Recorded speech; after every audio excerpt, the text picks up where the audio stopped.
Good morning, students. I am your teacher, Saida, School UPS Napora, Class 4th, Subject English. I am going to read second para of this chapter, page number 55.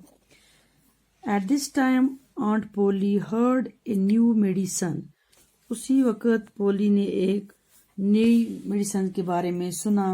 It was called a painkiller. उसे painkiller कहा जाता है. It had a taste of fire. उसका जो test था, जायका था, वो कड़वा था. All the same, Aunt Polly made Tom drink it. फिर भी पोली आंटी ने उसे पीने पर मजबूर किया. Tom hated it. Tom नफरत करता था it when his aunt was not looking. जब आंट नहीं देख रही थी. He quickly poured the medicine into a hole of the floor. उसने उससे फर्श पर एक सुराख में डाल दिया. होल हो गया सुराख, फ्लोर हो गया फर्श. While Tom was doing it one day, Tom इसी तरह एक दिन कर रहा था. A cat came in. एक बिल्ली अंदर आई.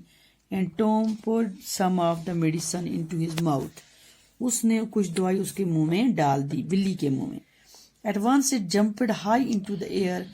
वो एकदम उछलने लगी, हवा में उछलने लगी. It started dancing on its back leg.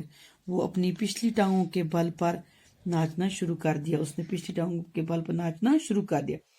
It rushed about as if it were made. इधर उधर भागने लगी मानो पागल होगी. Tom laughed and laughed. Tom हंसा और हंसता रहा. It was a long time since he had laughed so heartily. वो काफी देर तक हंसता रहा. Aunt Polly heard the noise. Polly aunty ने आवाज सुनी. एंड केम रशिंग इन, और भागती हुई अंदर आई.